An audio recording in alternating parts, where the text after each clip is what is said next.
안녕하세요. 주셉의 줄리입니다. 제가 지난 영상에서 초등 6학년인 저희 아이 공부에 대한 가치관, 신념 이런 거에 관한 이야기를 전해드렸었는데요.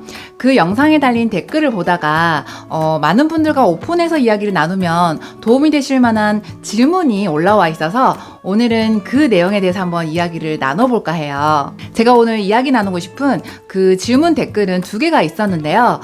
그 질문들에는 공통점이 있더라고요. 그건 바로 초등 저학년 부모님의 아이 학습 고민이라는 점인데요. 초등 6학년 아이를 키우고 있는 저의 고민과는 아무래도 초등 2, 3학년 아이를 키우고 계신 엄마들의 고민이 좀 다를 수밖에 없기 때문에, 또 그렇기 때문에 고민을 해결하기 위한 그 접근 방법도 다르게 접근하실 필요가 있다는 생각이 들어서 초등 저학년 자녀를 키우고 계신 엄마들께 오늘 좀 도움이 되실 만한 이야기로 한번 이어가 보도록 하겠습니다.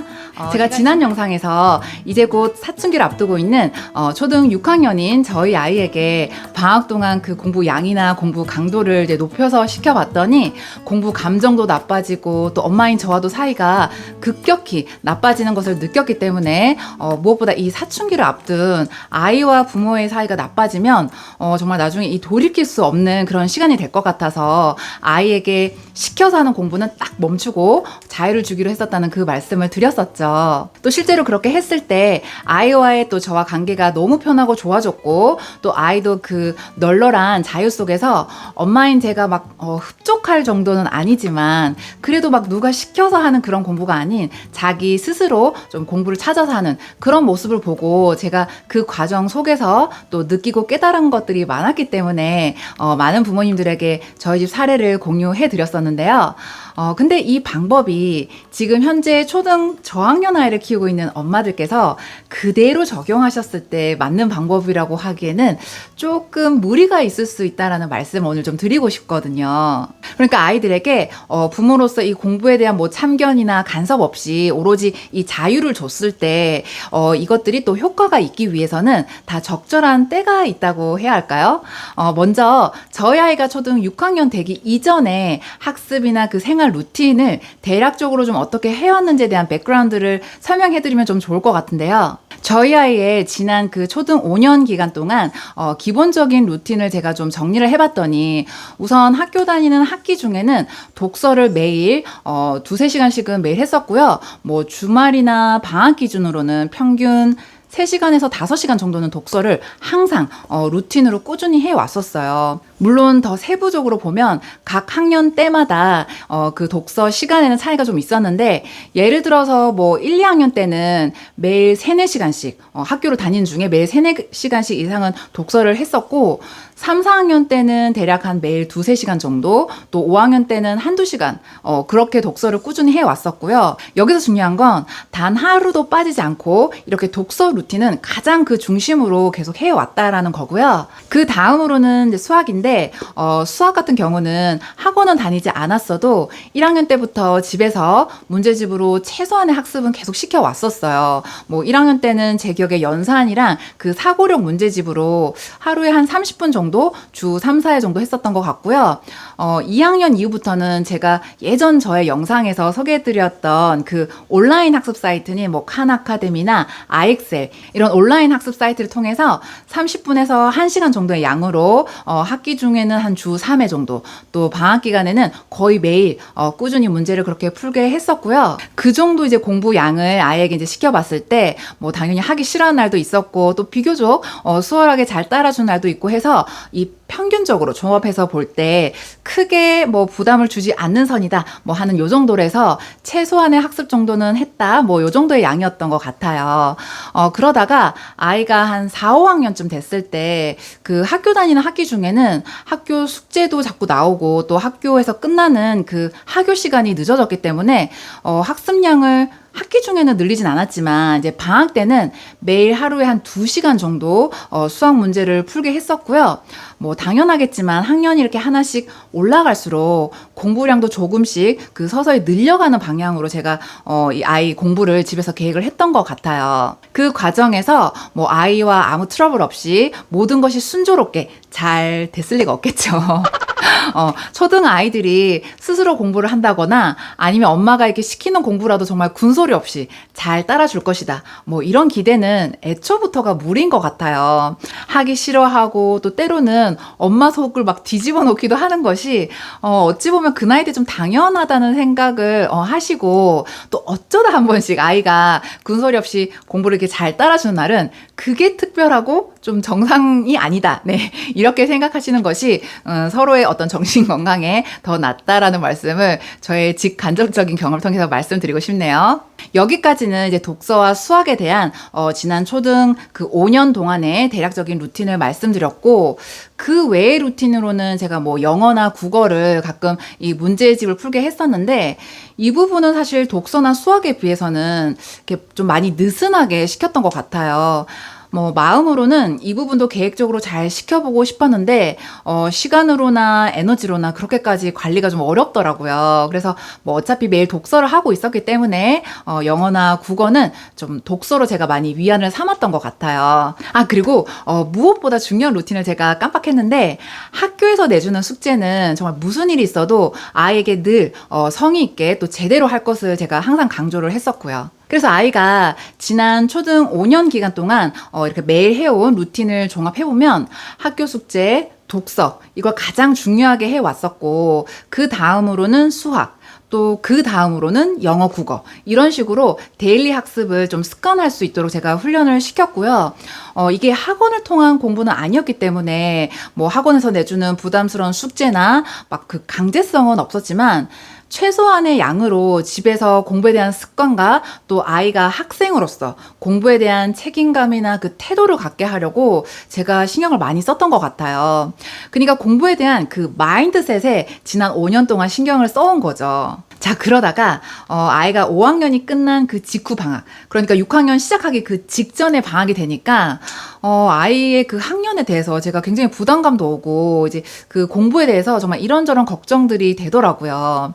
지금까지는 뭐 학원도 안 가면서 그냥 집에서 이렇게 좀 데일리 루틴처럼 가벼운 학습을 해오는 정도로 했기 때문에 또래들보다 그 학습량이 많지 않았지만, 이제부터는 이제 학습량을 늘려야 하는 시기라고 제가 생각을 했고, 특히 수학은 정말 다 아시겠지만 우리나라 아이들이 어릴 때부터 이 수학 공부에 굉장히 단련이 되어 있잖아요.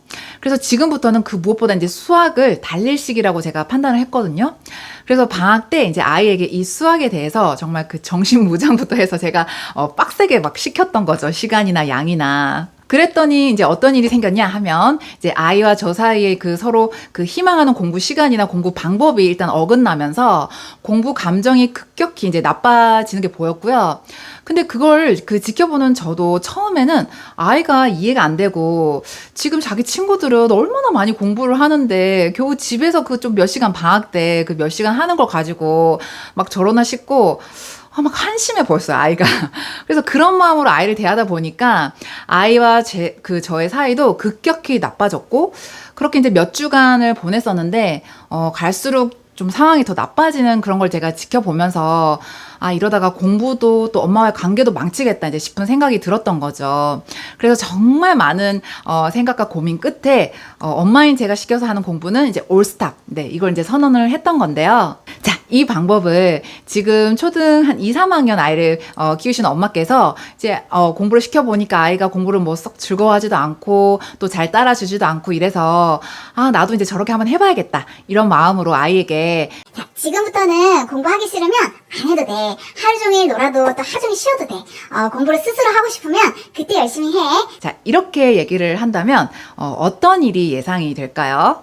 아마 그 아이는 정말 하루 종일 또 앞으로도 쭉 향후 몇 년간 계속 그렇게 놀 가능성이 매우 높을 거예요. 그러다 보면 또 그 어머님께서는 아니 그 어떤 유튜브 채널 그 줄리스랩이라는 채널에 6학년인 아이 키우는 엄마가 나와가지고 아니 자기한테는 공부 안 하고 하루 종일 놀아도 된다고 이렇게 말했더니 아이는 이제 스스로 공부한다고 하더만 우리 애는 왜 안 그래?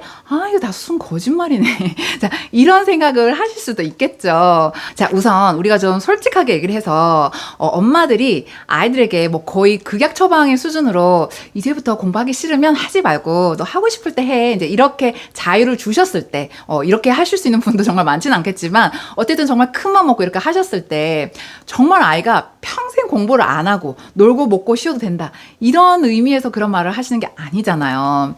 아이가 스스로 공부의 필요성을 깨달을 때까지 엄마는 비록 힘들지만 인내심을 갖고 기다려주겠다, 아마 이 의미에 더 가까울 텐데요. 그래서 그 말에 이제 엄마가 아이에게 주신 그 자유에 긍정적인 효과를 거두기 위해서는 아이가 갑자기 자기 앞에 나타난 그 자유가 한편 좋으면서도 또 한편은 좀 낯설고 뭔가 어색한 감정이 들어야 돼요. 그런데 초등 저학년 때부터 그 공부 루틴이 별로 자리를 잡지 않고 습관이 되어 있지 않은 그런 상태에서 엄마가 공부를 좀 몇 번 이렇게 시켜보고 했는데 아이가 이제 생각보다 잘 뭐 안 따라주고 좀 즐거워하지 않으니까 나도 자유를 줘야겠다, 이제 이런 마음으로 자유를 주셨을 때 그 어린 나이의 아이가 그 자유 앞에서 뭔가 낯설고 뭔가 불안하고 허전한 기분을 느낄까요?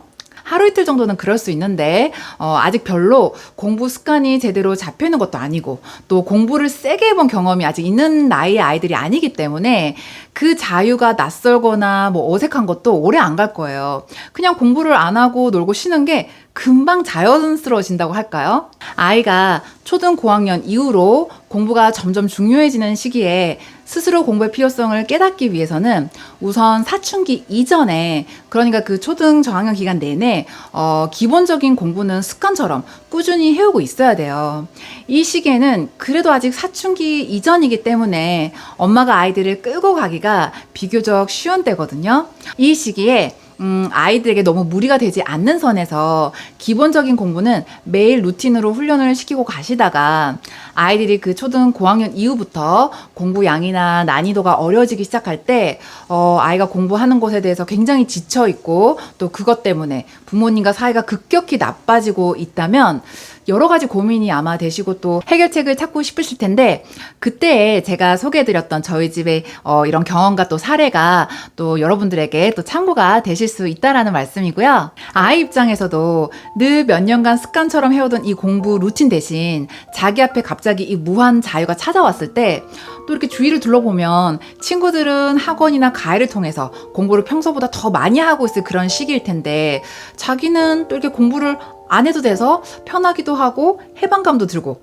근데 그러다가도 나 혼자만 좀 이래도 되나 싶고 뭔가 좀 불편하고 그동안 해온 그 루틴이 몸에 익어서 이 뭔가 빈둥빈둥 누리고 있는 자유가 뭔가 허전하고 마냥 쉬고만 있기에는 어색한 그런 기분이 좀 들어야 결국 스스로 책상에 앉게 되고 공부할 수 있는 그 동기가 될 수 있거든요. 그래서 사춘기가 오기 이전에 초등 시절에 미리미리 공부 습관을 훈련시켜 주는 것이 저는 필요하다는 말씀을 다시 한번 강조드리면서 오늘 영상은 또 여기서 마무리하도록 하겠습니다. 자녀 교육을 하시다 보면 공통적으로 공감되고 우리가 나눌 수 있는 이런 이야기들도 있지만 또 각자 개인마다의 상황들은 다 조금씩 다르기 때문에 고민도 개인마다 다를 수밖에 없으실 텐데요. 내 아이의 상황에 맞는 조언이나 상담이 필요하신 분들은 제 채널 멤버십에서 육아 멘토를 통해서 이메일이나 화상 채팅을 통해서 상담을 해드리고 있으니까요. 언제든지 힘드실 때 이용하셔도 좋을 것 같아요. 그럼 오늘 영상도 많은 분들께 도움이 되시길 바라면서 저는 다음 영상에서 뵙겠습니다. 바이!